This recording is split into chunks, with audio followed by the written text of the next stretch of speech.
জুলাই শহীদ দিবস আজ 2024 সালের এই দিনে বৈষম্য বিরোধী আন্দোলনের মাঝে পুলিশের গুলিতে শহীদ হন রংপুর বেগম রোকেয়া বিশ্ববিদ্যালয়ের শিক্ষার্থী আবু সাইদ। সেই ঘটনায় পেরিয়েছে 2 বছর। এর মাঝে আন্দোলনে স্বৈরাচার আওয়ামী লীগের পতন হয়েছে, দেশ পেয়েছে নতুন নেতৃত্ব, কিন্তু স্বজনদের চোখের পানি আজও শুকায়নি। যশ, খ্যাতি, অর্থ কিছুই চান না তারা, দাবি শুধু ন্যায় বিচারের। রংপুর থেকে জুয়েল আহমেদের রিপোর্ট, ছবি তুলেছেন শাহনেওয়াজ জনি। 2024 সালের 16 জুলাই দেশ জুড়ে আগুনের লেলিহান শিখার মতো ছড়িয়ে পড়েছে বৈষম্য বিরোধী ছাত্র আন্দোলন। তার মাঝেই রংপুরে ঘটে যায় ইতিহাসে স্থান করে নেয়া এক ঘটনা। পুলিশের গুলি রুখতে বুক পেতে দেয় বেগম রোকেয়া বিশ্ববিদ্যালয়ের ইংরেজি বিভাগের শিক্ষার্থী আবু সাইদ।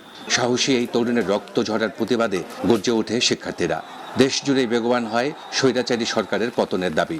আবু সাইদের আত্মত্যাগ রচনা করে নতুন এক বাংলাদেশের পথ।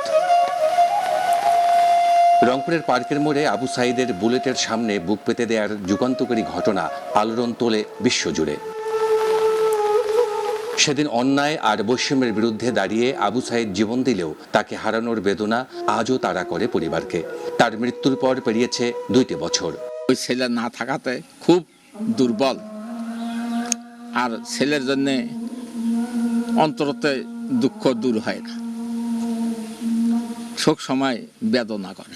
যে যা বিচার করছে ওটা আমার মনোনীতভাবে হয়ই নাই। তা যাই হোক, যে যাই করছে সেটা যেন অতি দূরত্বে কার্যকর করা হয়, এটা আমার সরকারের কাছে দাবি। বিচারটা আমি দেখিয়ে যেন মরে যেতে পারি।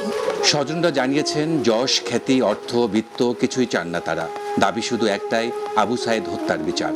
যেরকম গোটা বিশ্ব দেখছে আমার ভাইকে যে গুলি করতেছে, ওই রকম যেন ঊর্ধ্বতন কর্মকর্তা শেখ হাসিনা যে আদেশ করছে যে ছাত্রক মারো, অকজানি ওই রকম করে ভারত থেকে আনে ফাঁসি দেওয়া হয়, ওই রকম করে মারা হয়। কোনো বিনিময়ের সাথে আবু সাইদ না। আবু সাইদ একটা দেশের গর্ব ছিল, যার কারণে সকলেই এখানে মুক্তি পাইছে। একটা স্বৈরাচার সরকার থেকে আমরা সকলে মুক্তি পাইছি। দক্ষিণ অঞ্চলের মানুষ জানে যে রংপুরে অনেক আবু সাইদকে ঘিরে উন্নয়ন হচ্ছে, কিন্তু আমাদের এখানে কোনো উন্নয়নই হয়নি। আবু সাইদের বীরত্বপূর্ণ মৃত্যুকে সমাজ, রাজনৈতিক ও তাত্ত্বিক কাঠামোতে বিশ্লেষণ করা জরুরি বলে মত বিশ্লেষকদের।